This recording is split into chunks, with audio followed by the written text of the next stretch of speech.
so this is a little review. Can anybody just walk me through what you would do to solve the very first review question I have up here? We're just going to solve this, put it on a number line. What would you do? I've got x plus 2 is less than 1, or negative 4x is less than or equal to negative 12.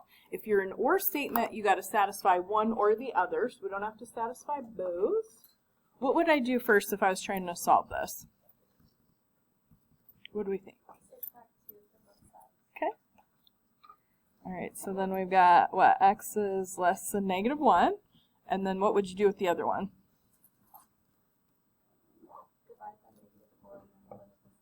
Perfect, perfect. Don't forget, flip that sign over. All right, so then that becomes x is greater than or equal to 3. Now, these guys are going to point away from each other. So at the negative 1, would you have an open circle or a closed circle? Open. All right.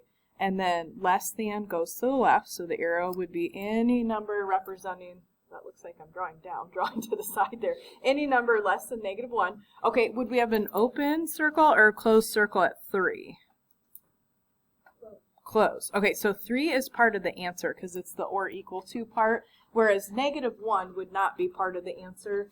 Anything smaller than negative 1, like if I did like negative 1.01, that would be okay. But anything 3 included or above, greater than, goes to the right.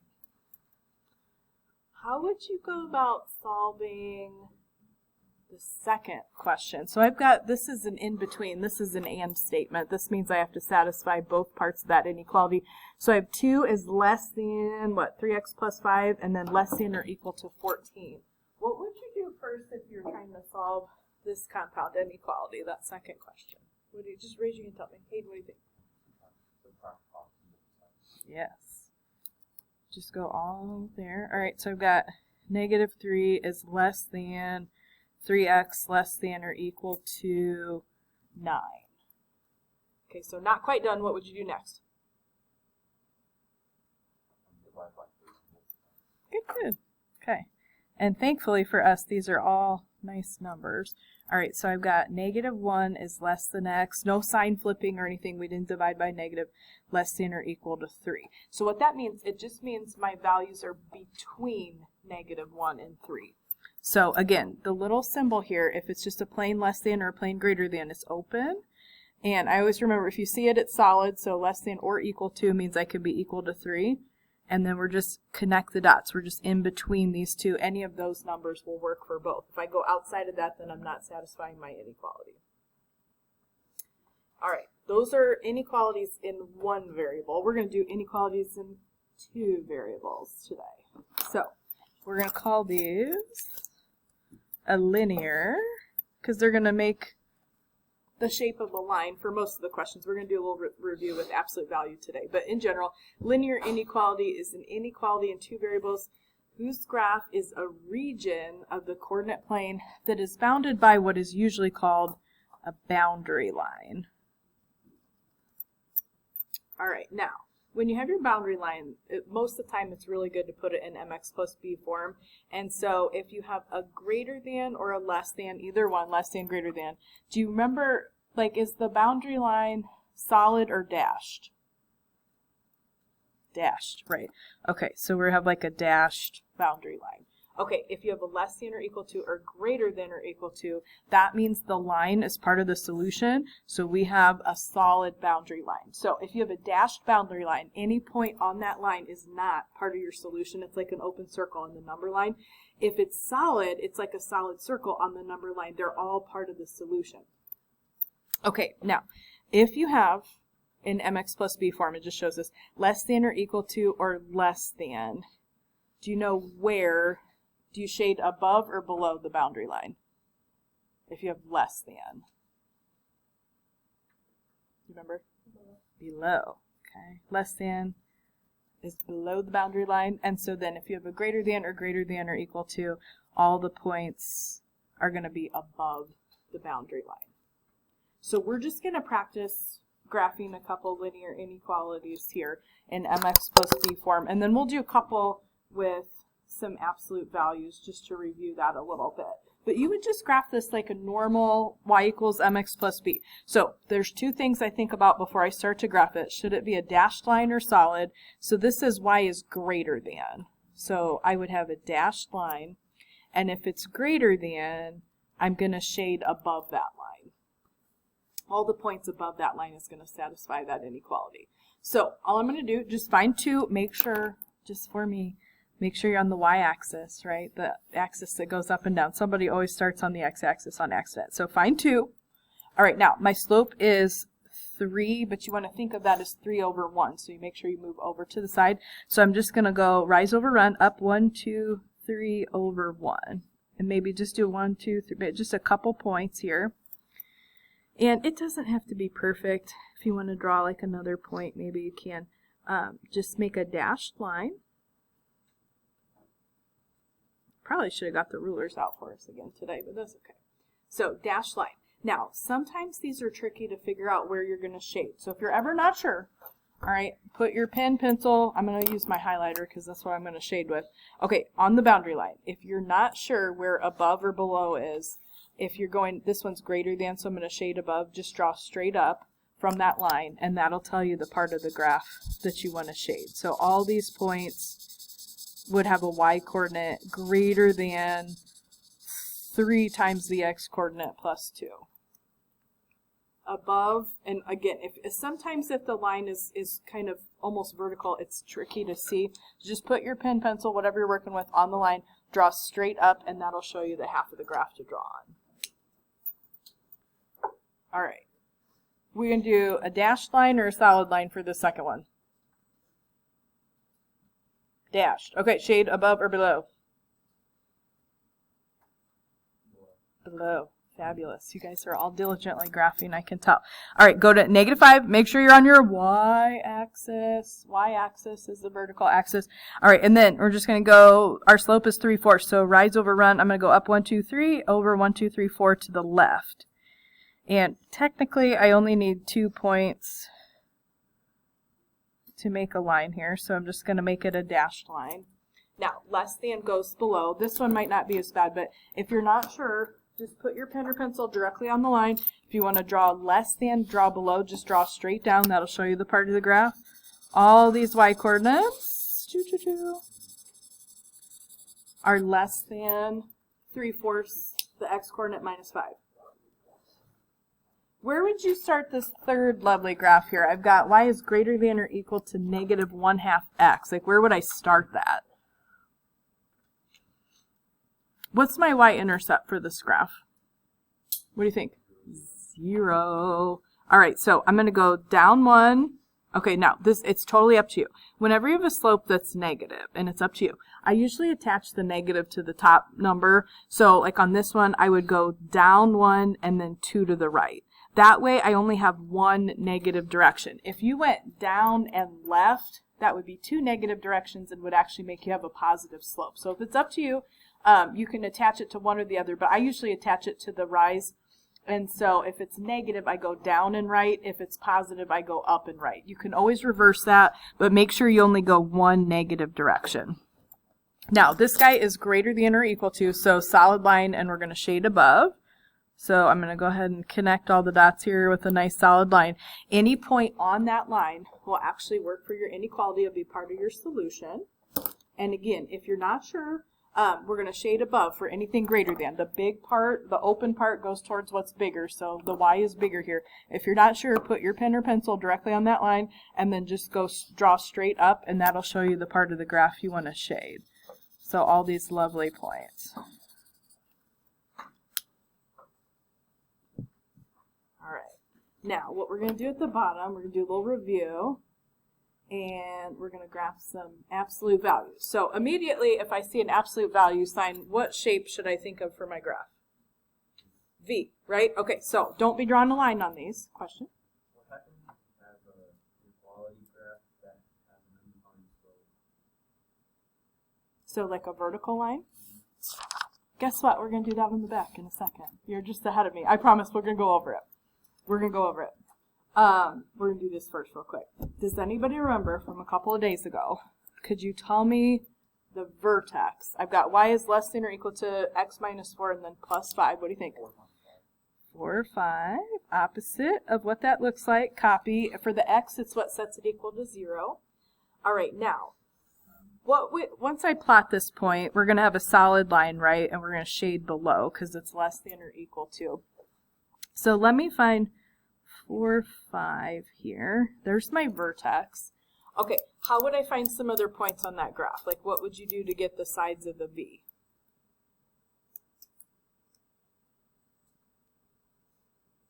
Does anybody remember? What is my, like, slope in quotation marks of the sides?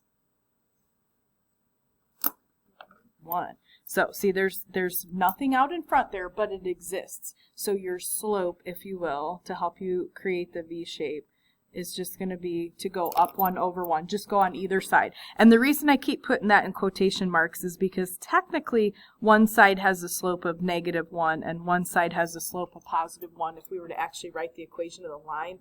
But if you can just remember, whatever's out in front of that absolute value, you're going to go up. If it's 1, I'm just going up 1 over 1 on either side of that vertex. You'll get your V shape. Now, when I connect the sides here, this should be a solid line. Solid boundary line there. Now, I want all the y values less than or equal to that, so I would shade below, just like underneath the V shape here. So all the, like a ton of points here. All these points and the boundary line, all the points on that line would be included.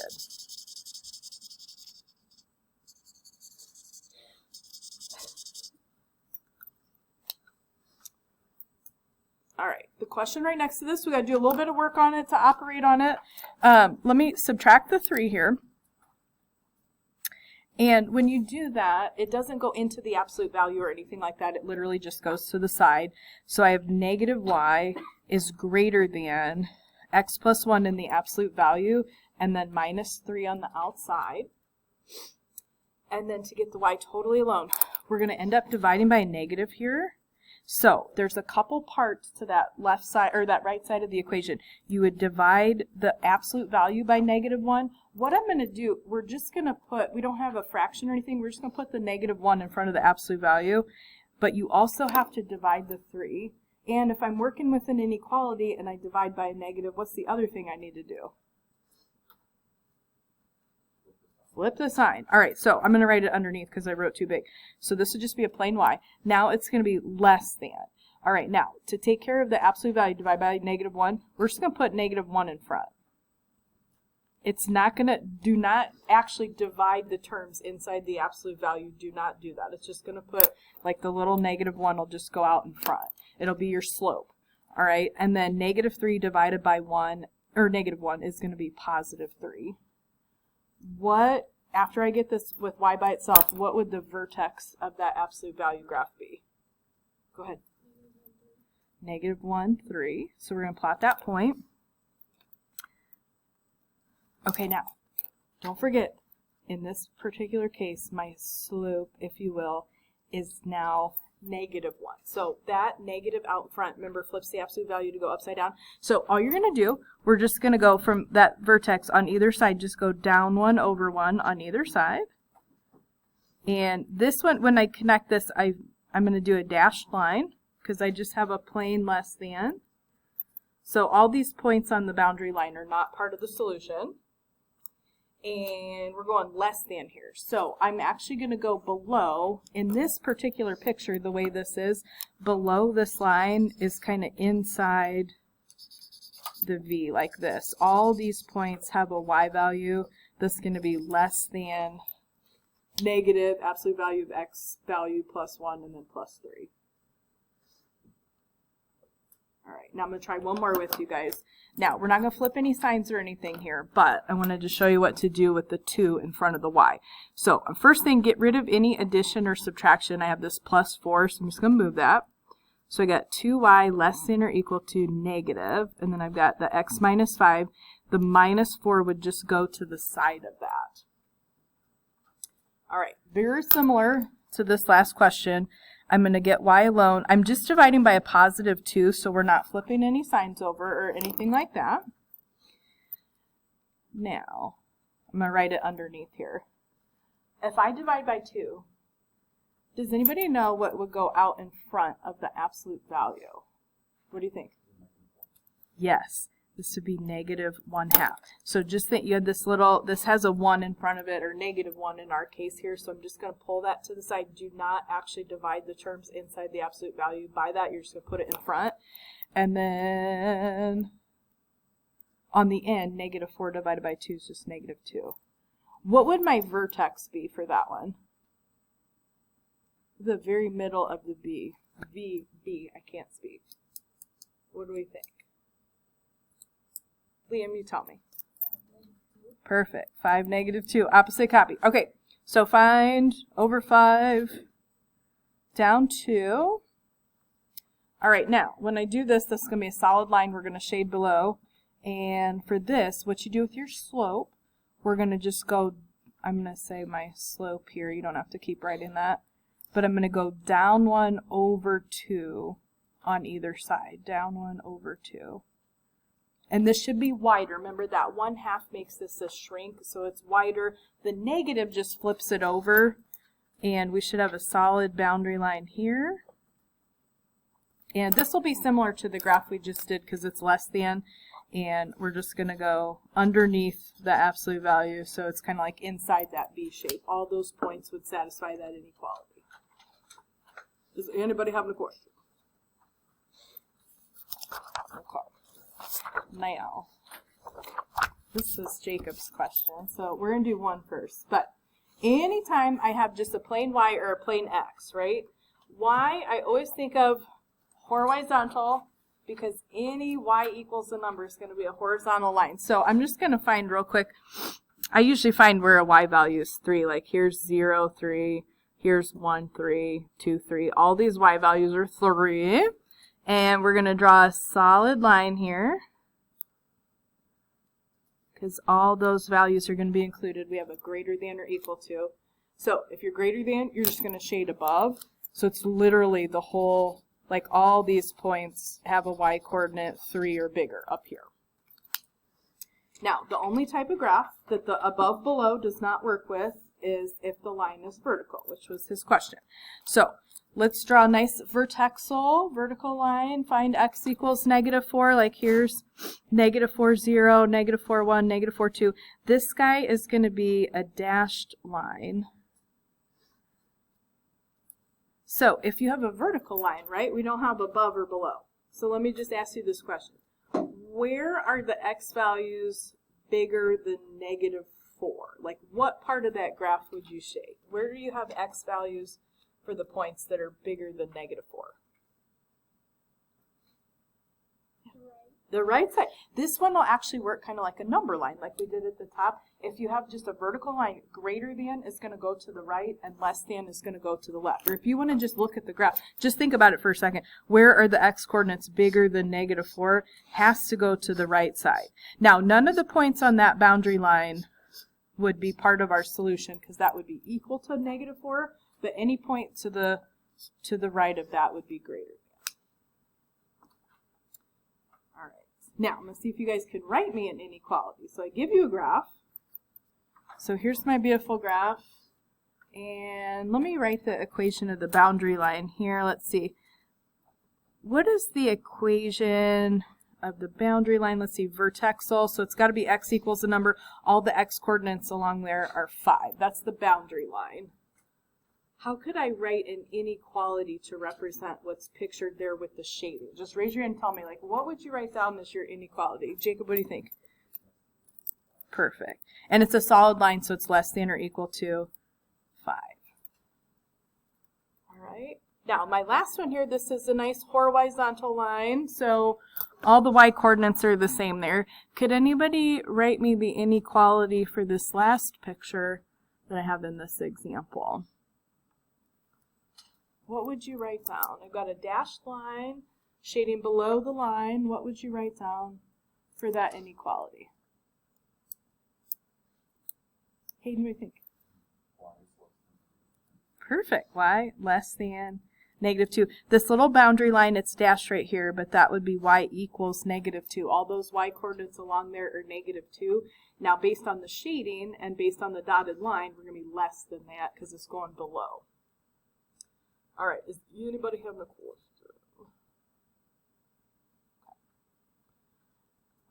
Now, if you get a graph in standard form, so those were all slope-intercept form, we were doing some absolute values, we did some vertical, horizontal.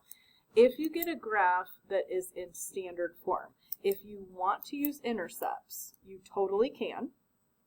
If you want to solve the inequality and get y by itself and put it in mx plus b form, you can as well. So if you want to use intercepts, if you guys remember doing this, so I have 8x, all you would do if you want your x-intercept, I'm just going to write this real quick, you literally just, you cover up the y because you're going to plug in 0 for y. If you're on the x-axis, your y-coordinate has to be 0, but you would literally just cover that up and do, okay, 8 goes into 24 3 times, right? So I would have 8x 24. My x-coordinate's going to be 3, which is really the coordinate 3, 0, because I'm plugging that in. And if I wanted my y-intercept there, it's just the opposite. If you want y, you're going to solve for y, so you cover up x. If you're on the y-axis, your x-intercept has to be 0. So I just cover that up, because if I actually did 8 times 0, it would just wipe it out. And so what we would have left with, we'd have 4y equals 24. So then y would be 6, but it's actually the point 0, 6, because I'm plugging in 0 for x when I cover that up. And I would just play connect the dots with this. In this case, it's a solid line. If you see it, it's solid. That's how I remember it. If you got your inequality symbol underlined, okay, see it, it's solid. I see that little underline under my inequality. Now, how would I shade this, or how would you know how to shade this since this was in standard form and not slope-intercept form? Does anybody know? Like, would I shade above or below? What do we think? We could test some points if you wanted to plug some points into the inequality. Does anybody know? I've got 8x plus 4y greater than or equal to 24. Would you shade above or below? What do you think? Because? Exactly. This is greater than or equal to, greater than goes above. And that is all fine and good, except for a problem like the one next to it. So I'm going to show you this one here. All right, now, both of these are positive, right? Both of these are positive. Okay, now, it doesn't matter if whatever the x is, doesn't matter. If the y is negative, though, all right, I'll just write down my intercepts real quick. If I did my x-intercept here, and I covered up the y, we'd have 3x equals 12, so x would be 4. If I did my y-intercept, you don't have to write out a bunch of work for this. I'm just showing you. You keep the negative in front of that, so you'd have negative 2y equals 12. Your y-intercept would be negative 6. All right, so I can go ahead and plot those 2 points. What I want you to think about here, this is going to be a dashed line. The way that's presented, though, okay, if you have a negative in front of the y, right, if I actually did the algebra and I got that in slope-intercept form real quick, I would subtract 3x from both sides. I'm just going to slide the 12 over, and then I would divide by negative 2, which would cause me to do what? If I divide an inequality by a negative, gotta flip the sign, right? Now, my line is perfectly good here. You'd see my y-intercept is right there. The thing you gotta be careful with, if that y value is negative, you gotta flip that sign over. So this is actually gonna be a less than. So I would shade below for this. The one we just looked at, you don't even have to worry about it. If the y value is positive, you don't have to worry about it. If the y value, though, in standard form, if it has a negative in front of it, you got to think through that because that's going to flip that inequality symbol over. So as long as you want to remember that, or if you want to put it in slope-intercept form, whatever is easier for you, but you got to remember if that y is negative, it's going to flip the inequality symbol if you're in standard form. Is anybody having a question? Okay. Do me a tiny favor on number 4. I'm going to make this say 600 instead of 6,000, because if we have a local baseball game, they don't really raise $6,000. 600 would be good. So this says we're going to write an inequality here to work on this one, and then we'll graph it. I just have a blank coordinate plane here. It says a local baseball game, tickets for adults $5, tickets for kids $3. Write and graph an inequality to model all possible combinations of adults and children tickets at the stadium, or that they have to sell to pretend that had 600, make greater than $600. Okay, just so we all have the same thing.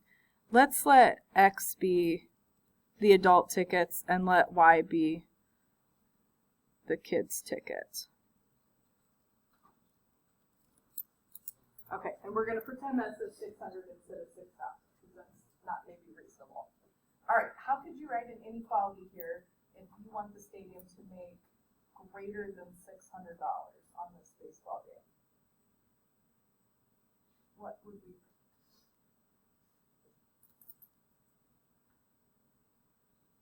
Maybe just write it on your paper just real quick. What do you think? If X is my adult tickets, my tickets for adults are $5. My tickets for the kids are $3. You guys already know. Liam, what do you think? 5x plus 3y is greater than 600. Okay, 5x plus 3y greater than y greater than 600.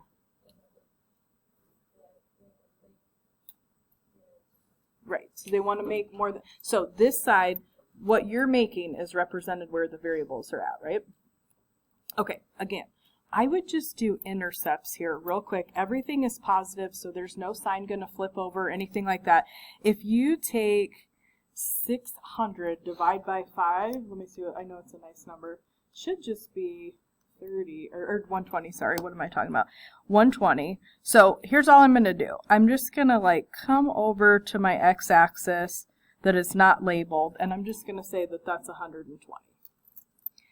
And I'm going to take the 600 there, and I'm going to divide that by 3, and I'm going to get 200. So I'm just eyeballing this. I'm just going to make it a little bit taller than the distance there. We'll say this is 200. Now, all I'm going to do is connect those two with a little dashed line, because it's strictly greater than. Doesn't have to be perfect.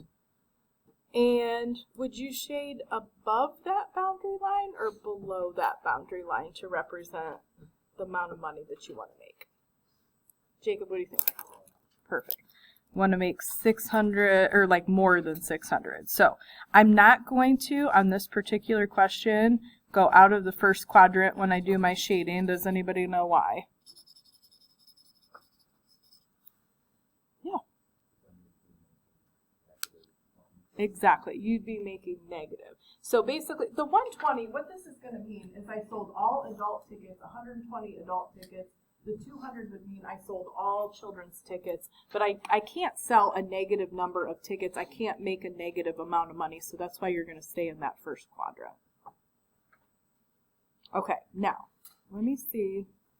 You guys try these ones at the bottom. This is kind of everything we've done today.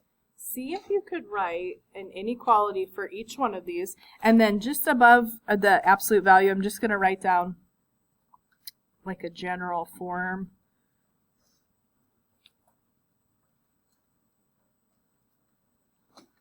And then remember, the HK is the vertex. The other two, we could just write them in MX plus B form if you want to. You can write the inequality through those last 4 graphs real quick.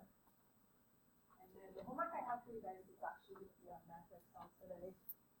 And I'll show you that in a second, because I wasn't trying to be confusing, but there's 2 parts to it. You can write these.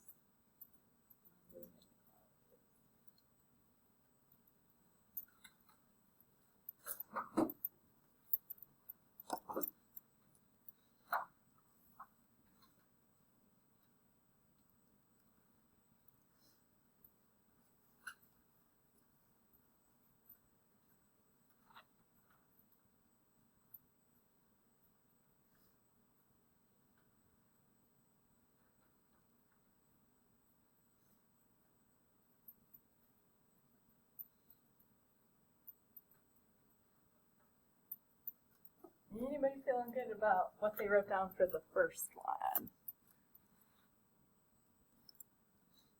What do we think for the first one? What'd you write? Perfect. Y is less than, because you got a dotted line and shading below, and then your slope, you're going up 2 over 1, and you're crossing at 3. Perfect. Anybody want to try the second picture? What did we write for our inequality for the second picture?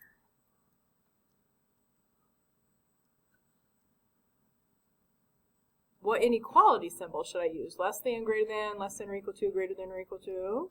Liam, what do you think? All right. Did you get the slope? Yes. Did you get the y-intercept? Yep. Perfect. All right. So it should just be y greater than or equal to negative 1/2 x minus 1. All right. Now I got one more. I'm shading above the V shape, like it's inside, but it's above it. And I've got a solid line, so it should be greater than or equal to.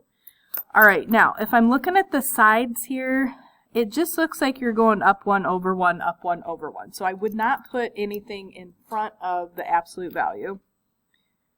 All right, can anybody tell me what they put inside the absolute value? What'd you put? Perfect. And anybody tell me what you put on the outside of the absolute value? Yeah. Perfect. Awesome.